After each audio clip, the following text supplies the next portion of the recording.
The world of professional computing has been waiting for a ghost. For years, the Pro moniker was slapped onto laptops and consumer desktops, but the true workstation, the beast that once defined the creative industry, seemed to have vanished into the thin air of marketing hype. We saw the Mac Studio, we saw the Mac Pro Tower, but the iconic all-in-one powerhouse that changed the game back in 2017 was left in the shadows. Until now. Today, the silence ends.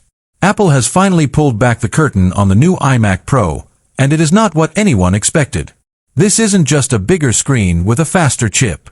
This is a total reimagining of what happens when you stop compromising. Welcome to my channel Tech Launch. Subscribe my channel and click on the bell icon for the new tech updates. This is the machine that Apple built for the people who do the impossible, and frankly, it's a machine that makes the rest of the lineup look like toys.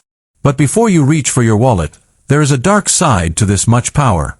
There's a reason Apple waited this long, and by the end of this video, you'll see why this machine is both a creative's dream and a financial nightmare. Let's talk about the first thing that hits you, the presence. When you stand in front of the new iMac Pro, you realize that every other display you've ever used was a lie. We are looking at a 32-inch 6K Pro Display XDR integrated into a chassis that is impossibly thin. But it's not the thinness that matters, it's the space black finish that seems to swallow the light around it. It looks less like a computer and more like a monolith from a science fiction future. This is the first time Apple has used its proprietary nano-texture glass as a standard, meaning reflections are physically impossible. You aren't looking at a screen, you're looking at a window into your work. But beauty is just the bait. The real story is what's happening behind that glass, where the laws of physics are being pushed to their absolute breaking point.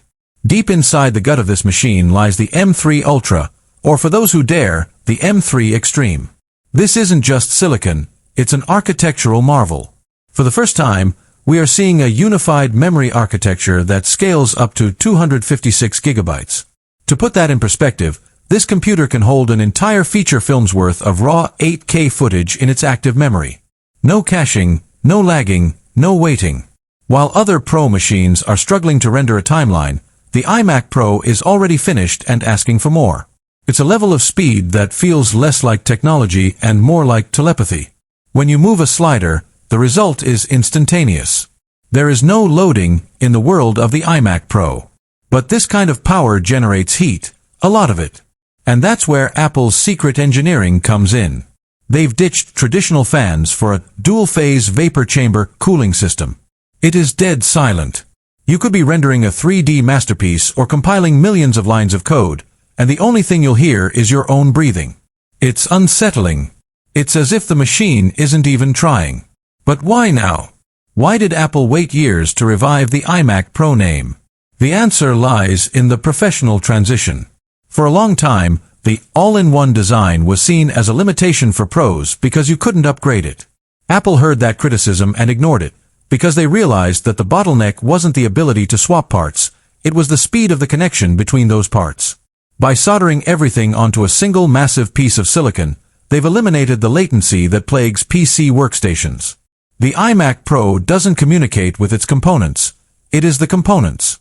It's a singular,